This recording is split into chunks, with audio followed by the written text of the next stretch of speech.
seconds. Bye, Curious. Adorable lamb check, please. 6, 5, Let's go to 4, black. 3. Order. Taste the memory.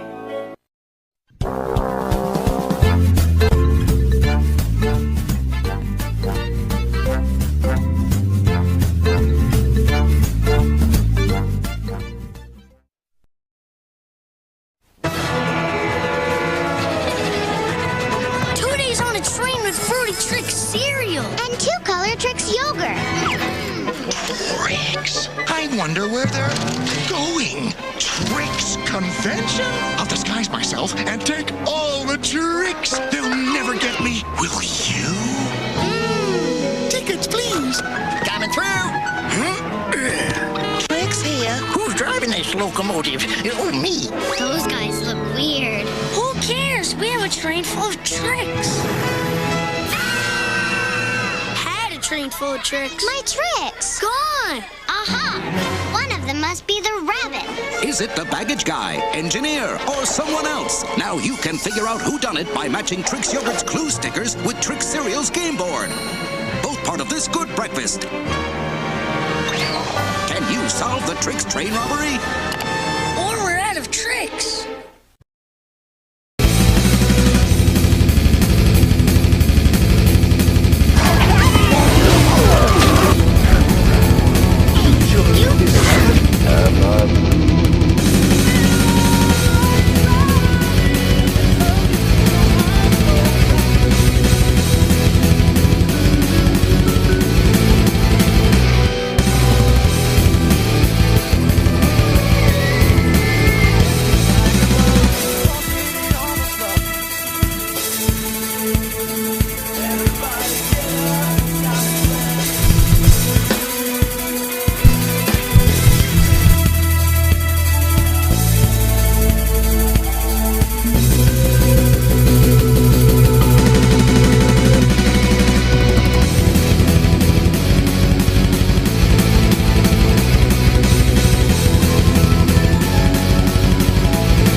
Have we here? And where were you on the night of the great marshmallow theft, hey? You have the right to remain silent, but it doesn't help me much. Hello, this is the Loud House Critic, one guy with 1,000 views on all the episodes I must review. So likely far this year, I'm actually having a real good start of this new year. As of right now, I got more guest stars coming this summer, and another new girl's actually coming to the group. Well, hopefully. And next month, I just only have about 2 Lenny Loud episodes and only 2 Love Theme episodes. As of today, I had a request episode, and today's episode is High Crimes. This one's the 45th episode, and it's in season 5 of the Loud House, and likely above all, the 244th episode. And it's about the final episode of season 5 to air. Or unlikely, it would have been an actual decent note to end on season 5 if it hadn't been for Frame on You. Should have just run for mayor myself. By the way, that new movie, Megan, was a hell of a good movie. I loved it to death. It was so damn good, I fell in love with the movie. As of right now, I gotta finish up January's review. And speaking of, I actually have a guest star for this show, and you guys probably already know him by now. He loves Yes Man, and he loves vampires.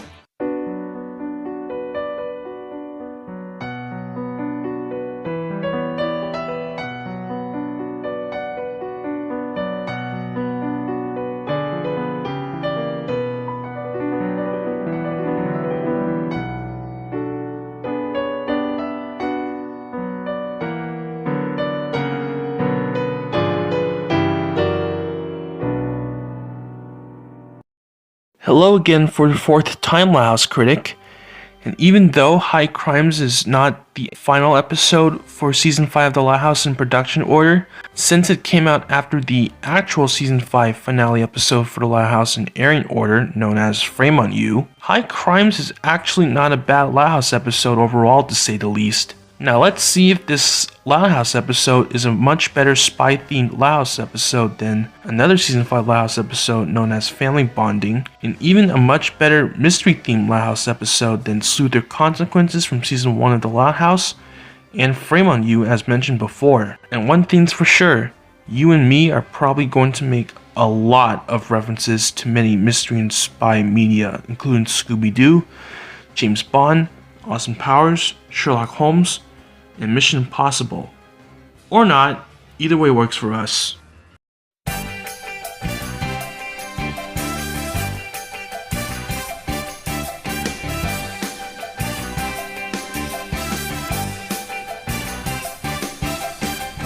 Did you ever wonder what it feels like to lay in the shade of a blade of grass? Just imagine yourself rolling over and looking up at a four-leaf clover. If you want to know what it feels like, come on in to a world you've never seen before, a place you've never been. Okay, here it comes! It's all you, Nana! Hiya! Myrtle, are you okay? Oh no. Are you finally dead, old lady? Sorry, Lincoln. I could have swore that I was more athletic than this. Ah, that explains what Albert saw in you. In fact, that's not the only thing he saw in you. Fuck me, baby. That's okay. I love our after-school badminton games, even if we lose every time. We could try lawn bowling tomorrow. It is so refreshing to see Nana Gill in more episodes, especially when she resembles my grandmother on my mom's side of the family. And I'm not gonna lie, Nana Gill is one of my favorite minor characters in the Loud House show. You know, Lincoln and Clyde being with their grandmas at Sunset Canyon had really reminded me of when me and my parents would visit my great-grandmother at a retirement home in San Francisco back then, before her passing in early 2015 at the age of 102 years old. And we still miss her to this day. May she rest in peace. I wish. All the lawn bowling pins are missing. And the shuffleboard sticks. And the shuffleboard, too. Jeez, this place is turning into a dump. Hasn't it always been since Sue was actually running the place before? Now that I think about it, I wonder where the hell did she end up at? Hang on a minute. Most of the sports equipment from the Sunset Canyon retirement home is missing? Did Lynn Jr. or someone else steal them? What's going on right here? And I wouldn't be too surprised if she actually got fired and started getting vengeance on Lincoln. Let's see if there's anything better to do inside. Hello, Flip. Oh, wow, what's all this? There's Gus. Good to see him, too. There.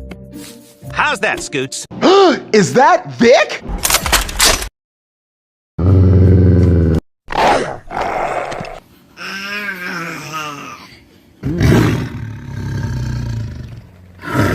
The fuck are you doing? It stinks, Vic. This ain't no kiddie party. This is for Tyler's graduation from DJ school. Don't ever do that again, hippie. Survey says... God damn. 6 years, so I need the best balloons you got. You've already had me redo them 3 times. Try the family business, Mom says. Your political career failed, Mom says. You know, I'm not gonna lie, I'm totally on this guy's side about this, because Scoots can be a complaining, annoying bitch. Am I the only person who's getting kind of tired of Scoot's appearances in the Loud House now? She is really starting to become quite an annoying and unlikable character in the show, especially after Racing Hearts, Crimes of Fashion, The Taunting Hour, A Flip Miss Carol, Resident Upheaval, Coop Dreams, and even in the Loud House movie as well. I swear her days are about to be outnumbered. If she keeps this shit up, it's gonna be her last Christmas. You have no other options, Mom says. Hey, you're wasting the helium. Do you know how much that costs? Hey, watch it, balloon boy. I got a flippy masterpiece going on over here. Call that a masterpiece, fatty? This would be a fucking masterpiece.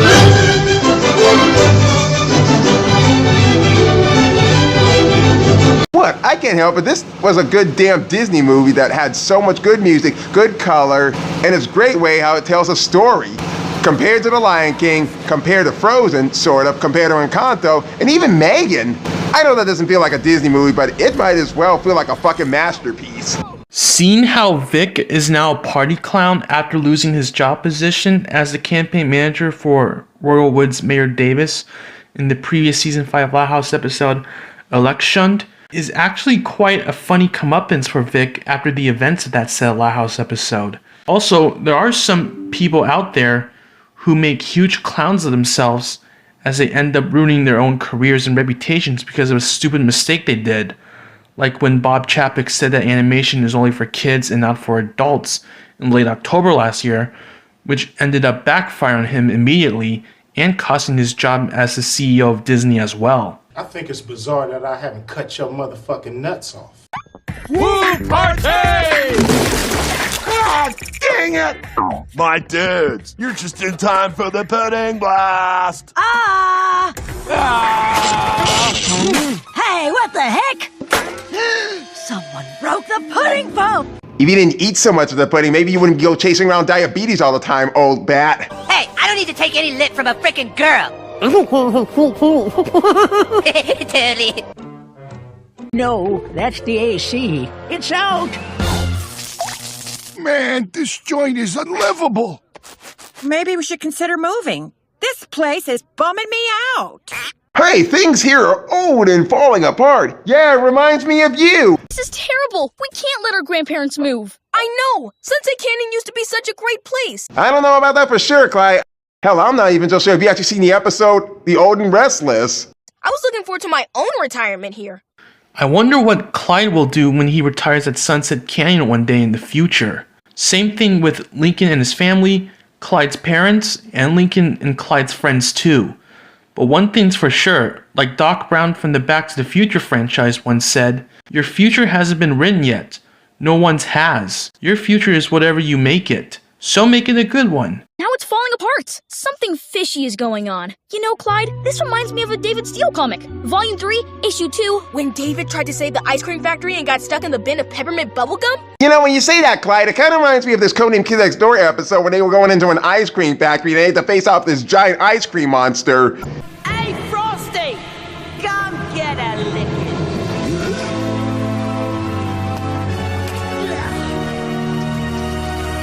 You think chocolate can stop me?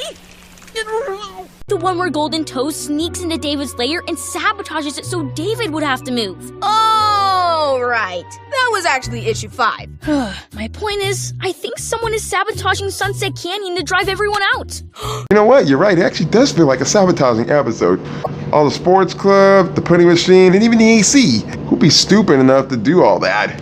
Oh, you think Sue maybe probably came back for revenge? Vengeance! No, I don't think so. I don't think she hasn't been seen since season 2, I believe. The question is who and why. Hey, Tom. You know what this means. Yeah. We've got a mystery to solve. Lisa, are Mom and Dad home? I need my David Steele spy gear, stat. I've got a Sunset Canyon emergency. What do you mean you're gonna bring it? Yeah, there's no way in fucking hell Lisa's ever gonna drive that damn van. Unless she's got one of those damn robots to help her drive. You know, with most or some of the plot lines of the Ace Savvy and David Steele themed Loud House episodes reminding Lincoln and Clyde of an issue from an Ace Savvy or David Steele comic book that they have read in that exact Loud House episode, it's kind of like an old saying in real life. Life imitates art. Hello, boys. How did you get here so fast? Survey says you need to come inside and put on some sunblock and a wide brim. Oh no!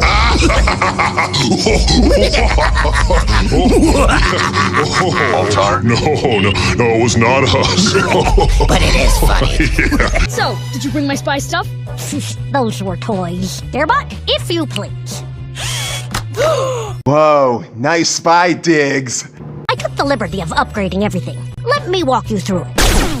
God damn. God damn! Oh my god, my eyes! Take it away! Take it away! May I continue? Okay, you've got bifocal cameras, hearing aid two-way radios, rocket dentures, and this is my favorite, a remote walker launcher. All accessible through your watches, of course. Whoa! Amazing. See, this is why Lisa should actually be part of the spy group. She could be like the Dr. Watson or Lucius Fox. I think I actually mentioned that before in Present Danger. You know, with Lisa managing to make Lincoln and Clyde's spy gear really realistic and handy for them to use, I see that she could be the next Q for a James Bond movie in the future. You'll also need disguises.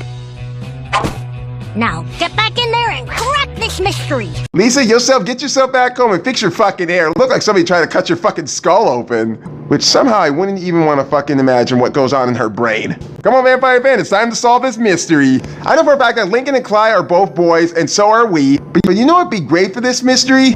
To add 2 females. And I wouldn't be too damn surprised if the females were both Wednesday Addams and Megan.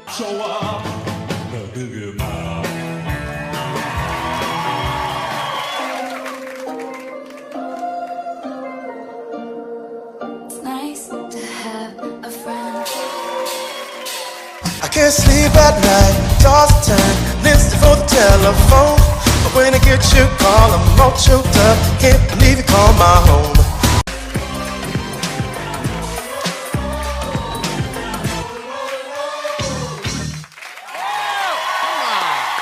Come on now! Okay, we're in. Now, what would David Steele do? Check the security cameras. Of course, just like he did in the first place. Then again, you never did that in Family Bonding.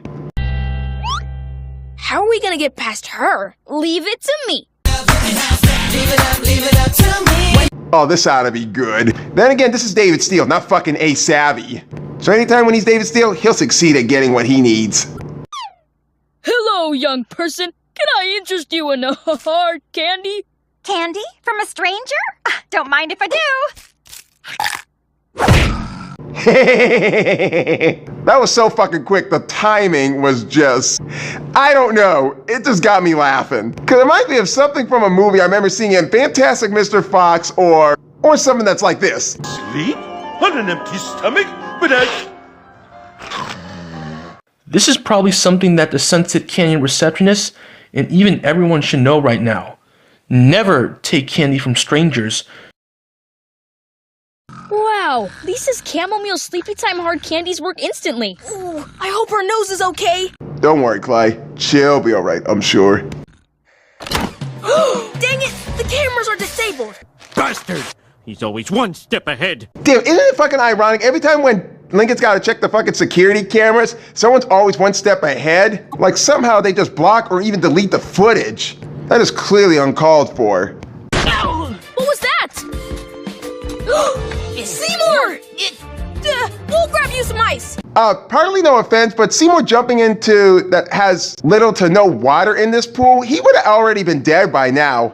For someone who's elderly like Seymour to end up on the bottom of the pool with no water, all hurt like that, I see that he's probably going to need more than just an ice pack. It's so fucking amazing how he's still alive. But just not like Dick Van Dyke amazing still alive. Clyde, look!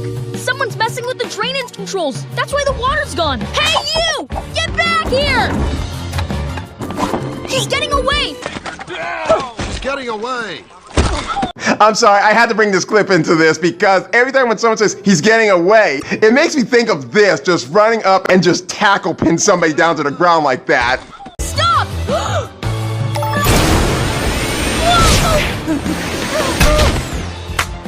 You are busted, sir! Let's see who you are and take off your disguise. And flick. Nana Gale? No, it can't be! Not Nana Gale! Wait a minute. What's Nana Gale doing here disguised as the Sunset Canyon janitor in the first place? And where did she get that outfit anyway? Who the heck are you two? It's us, Lincoln and Clyde. Nana Gale, why'd you turn to a life of crime?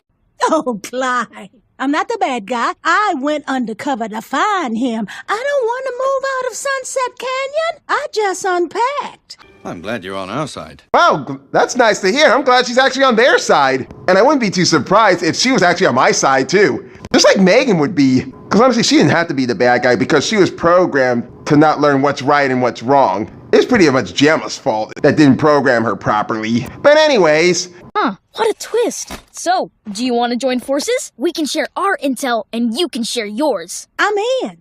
So what you got? Nothing. You? Also nothing. Nothing. Zilch. Nothing. You already said nothing. I didn't say nothing. Yes, you did. Nothing, zilch, nada. Nothing, zilch, nada. Oh, well, that's disappointing. But I was about to check clues by the pool's control panel. Oh, yeah! Maybe there's something there. What are we waiting for? Let's go investigate. This ain't a horror movie. Hang on a second. Myrtle's not going to join Lincoln, Clyde, and Anna Gale in the case of the mysterious sabotage at Sunset Canyon? Oh well, so much for potential right there.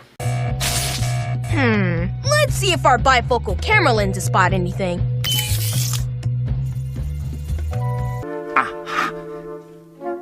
Evidence of our pig-legged adversary. Finally a lead! I'll send this to Lisa for analysis. You know, for a situation like this, I would use my ultraviolet light. It also helps find fingerprints, too. I also got goggles that are night vision and pick up heat sensors. Kind of like how you saw in Batman Arkham Asylum. And these things were pretty much damn expensive. But they were so worth it.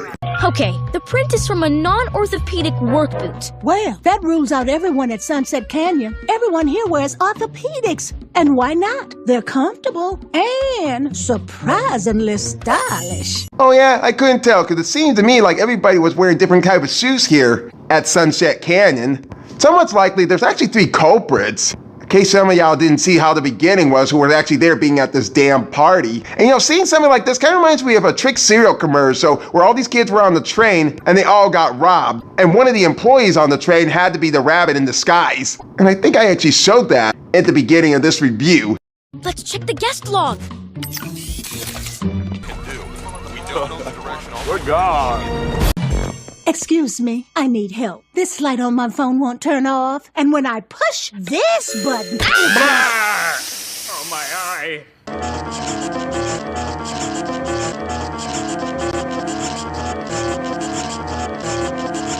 Will you just get over here? All right. Never mind, I'll ask my grandson. Good lord, a face like that I've seen somewhere in a Garfield comic.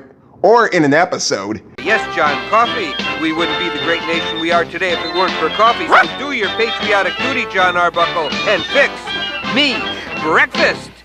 Man, the Sunset Canyon receptionist might feel like quitting her job after Lincoln, Clyde, and Anna Gale's antics towards her. Whew, what do we got, boys? The only guests for the day were me and Clyde. And Flip, Gus, and Vic, who were setting up for the party. It's gotta be one of them! Yep, see, I told ya. Had to be one of these 3. But I think I already know who it might be already. And all I can say right now, it's not Gus. Time to take this investigation on the road. We're gonna need some wheels. Don't worry, I've got us covered. Jeez, Nana Gale, your driving skills could have gotten Lincoln and Clyde killed right there. And I know an uncle of mine whose driving skills are really similar to a video game that he plays, to the point that my family members actually fear for their lives every time he drives them to go somewhere, praying that they won't get killed by my uncle's driving skills. True story right there. Gus's. You might want to stay here, Nana. This could get rough. Come along, Dr. Vampirefan. We got work to do. Wednesday, Megan, you 2 stay here with Nana Gil. Let's get dangerous. Wait, we didn't ask any questions. Aw, he distracted us with pizza. What? Don't give me that look. You 2 just wanted to go to Gus's for some food and fun, didn't you, Lincoln and Clyde? Okay, so they fucked up just this one time, as A-Savvy and One-Eye Jack fucking did before. But like I said before, it cannot be Gus. Gus is clear. His non-slip kitchen clogs didn't match the Told you so. Zorak. We didn't get our guy, but we did get dessert. This ain't no time to sit down and have dessert. We got a case to solve. Oh, what the hell, I need my sugar blood to run. God damn. So now the 3 actually go to Tall Timbers Park, and you'll never guess who they're gonna investigate next. Here, it's a snake. I wanted a puppy. Well, you better work on growing that penis, honey. It's the Dark Ages. It sucks for everybody. Vic, are you the one that's been sabotaging Sunset Canyon? No.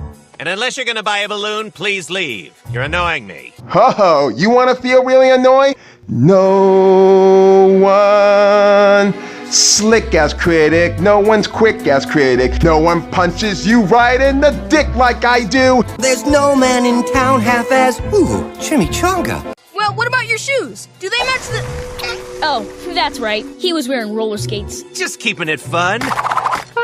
I'm still a little suspicious about this Vic person. Comparing this to another episode I reviewed last season, something's starting to catch on to my brain.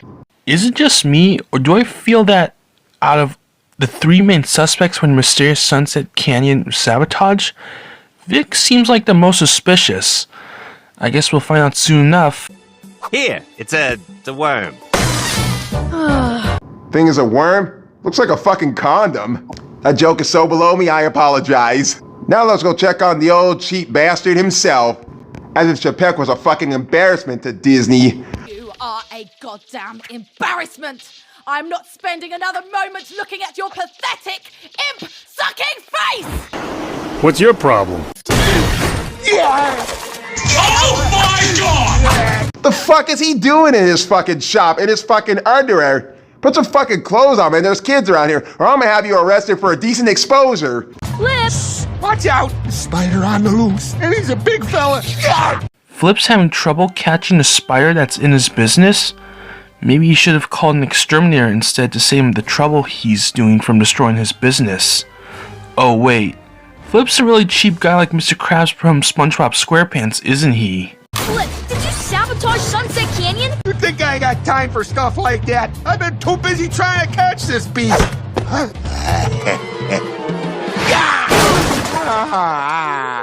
I think he's telling the truth.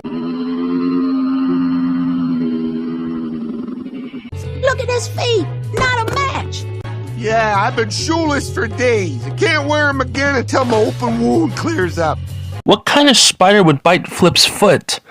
Unless it's a black widow spider, a banana spider, a hobo spider, a camel spider, or any of the spiders from the movies including The Lord of the Rings, Eight-Legged Freaks, and Acrophobia. Enough already, we get the point. That spider got a chunk of Flip, but I'll get it back.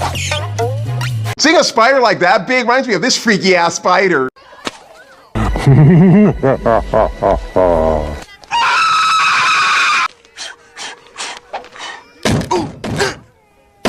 So bad as Lincoln, Nanagale, and Clyde are being shit out of luck and running out of time as well too. They get word that Sunset Canyon is going to be shutting down for good. We blew it, Lincoln. This is just like Volume 2, Issue 6. David Steele blows it. No such thing as too late. Snap out of it. We've still got time. We have to find this fool so our grandparents don't move. You're right. There must be something we missed. Seymour said the hot water's out. Maybe there's a clue by the water heater. It's in the basement. Come on. Oh boy, every creepy trace has to lead to the basement, don't they? I love how everything is just leading back all the way from season 1, from the very first episode. I can't see anything. Maybe Lisa's watch has a light.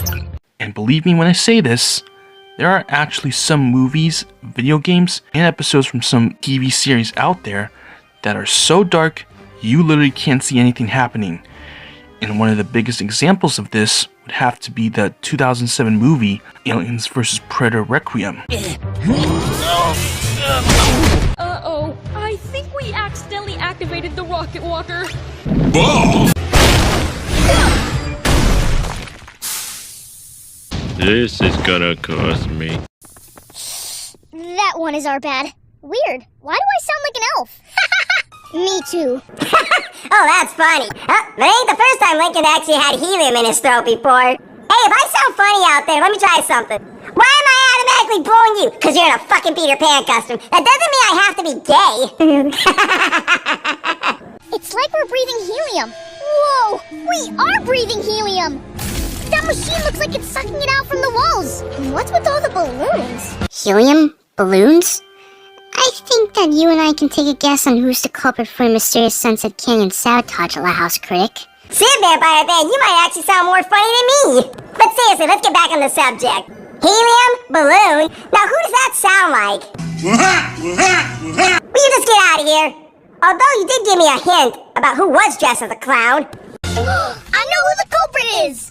Come on out, Vic!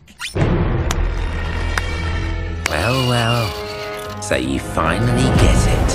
The guy with the family balloon business wanted access to the ginormous helium deposit under Sunset Canyon. I should have known!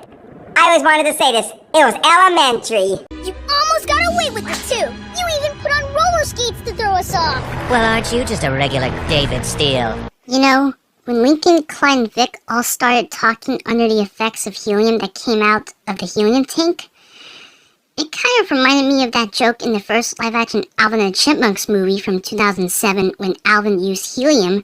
Too bad I have a getaway plan. You'll never stop me! Come on, Clyde! Come back, you coward! Clowns don't run away from a fight! And I cannot believe they're actually doing a movie origin on Pennywise. You might want to rethink that, Vic, because Lincoln and Clyde both do have a plan to catch you, David Steele style. Vic's been sabotaging Sunset Canyon, trying to get everyone to move. Come on, everyone! Release the tigers! Let's get them! There's a chill in the air, so you better beware. There's things that go bump and will give you a scare. Over there! He's trying to escape! See ya, loser! Oh, no, you don't.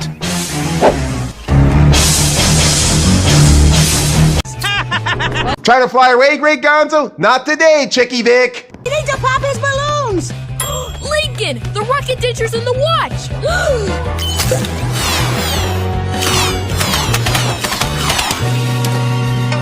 That wasn't a very smart idea to do, especially about how we're about, who knows how high up we are above from the ground.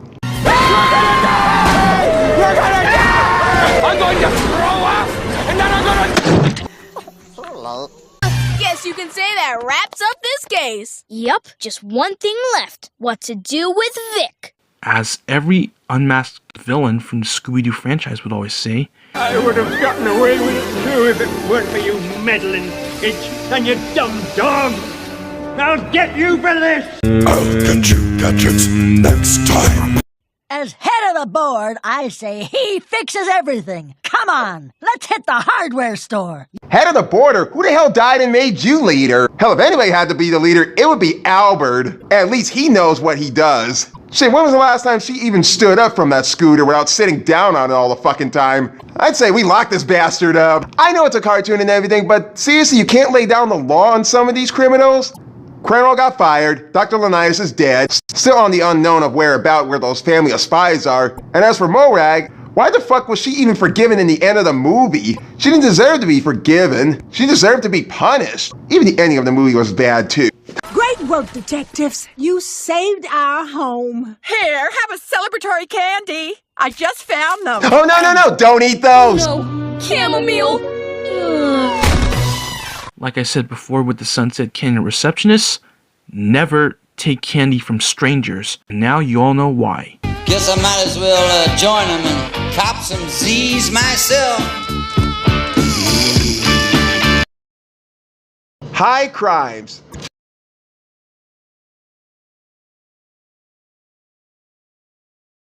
What's new, Scooby-Doo? We're coming after you. You're gonna solve that mystery. I see you, Scooby-Doo. Okay, the rating of this would have gone up a little more higher if the actual episode did end season 5 on a decent but good note in the production order. But sadly to say, season 5 ended poorly with Frame on You, just like season 4 did. So what's good about this episode, unlike what Frame on You failed to do? I like the roles of Lincoln and Clyde in this episode, how they show they're very supportive and caring to their grandparents and are willing to save their home. And they both work together to actually solve this case, along with Nana Gil, which was such a breath of fresh air. And Lisa was actually a fun character in this episode too, for a short period of time. And it so amazes me that Lisa actually used her scientific brain to good use of building gadgets and tools for the boys. Not just creating monsters, studying shit samples, or creating some scientific bullshit that won't even happen in our world.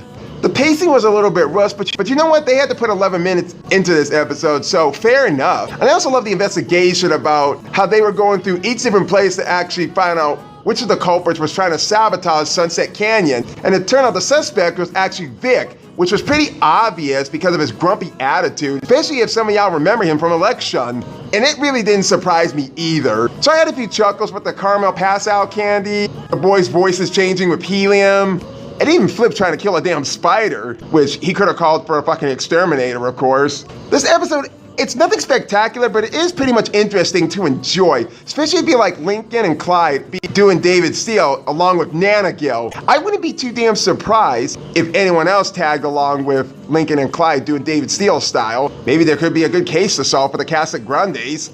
So much likely for me, it's not my personal favorite, but at least I can enjoy some bits with the boys and Nana Gill, who again is one of my favorite minor characters of the show. So that's pretty much for me about this episode. Didn't say too much about it, but at least there's a couple more episodes along the way that I can say more about, especially in next month and March. All right, Vampirefan, take it away.